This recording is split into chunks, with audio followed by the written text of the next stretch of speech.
ఇంకోటి ప్రధానంగా మా సిస్టర్ చెప్తున్నట్టుగా చాలామంది మతోన్మాదులు కుట్రలు కుతంత్రాలకు తెరలేపుతున్నారు.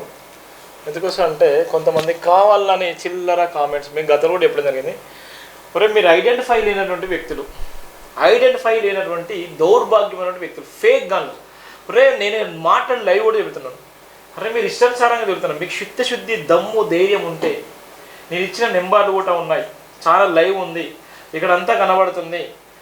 ఇష్టానుసారంగా చూడండి, మన కామెంట్లో కూడా చాలామంది ఇష్టానుసారంగా కామెంట్ చేస్తున్నారు. ఎందుకు కామెంట్ చేస్తున్నారు అంటే వాళ్ళకు మింగుడు పడట్లేదు.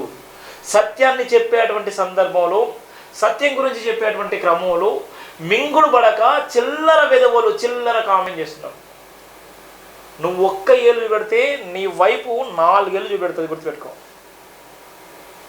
ఒక్కసారి నీ గుండె మీద చేసుకొని, నిజంగా నీ గుండె మీద చేసుకొని నీకు చిత్తశుద్ధి ఉంటే నువ్వు తినేటువంటి తిండి నిజంగా అన్ని కులాలు కలిపితేనే వచ్చినటువంటి తిండి. నువ్వు హిందూ ధర్మంలో ఉన్నటువంటి హిందువులు ఒక్కళ్ళే చేస్తా రాలేదు. దాన్ని దృష్టిలో పెట్టుకొని కామెంట్ పిచ్చి కామెంట్ చేస్తే మీ ఐడితో మొత్తం టోటల్గా జైల్లో ఉంటారు. నా కొడుకులా జైలు జీవితం గడుపుతారు.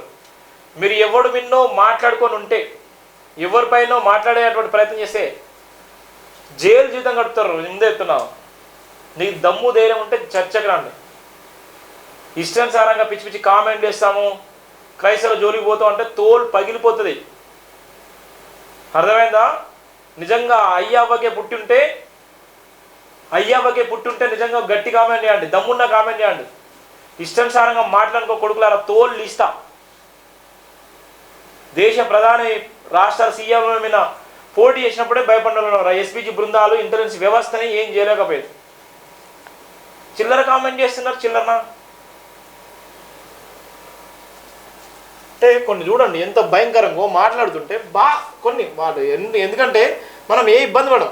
ఈ సందర్భంలో ఎంత భయంకరమైన కుట్రలు వేస్తారో చెప్పడానికి ఇవన్నీ ఒక ఉదాహరణ. దయచేసి నేను ఎందుకు చెప్తున్నా అంటే జైబీన్ దినపత్రికలో ఉన్నటువంటి ప్రధాన వార్తలు కానీ ఈ లైవ్ ద్వారా కానీ ఇప్పటికైనా మనం పసిగట్టండి. పసిగట్టకపోతే ప్రమాదం ఉంటుంది.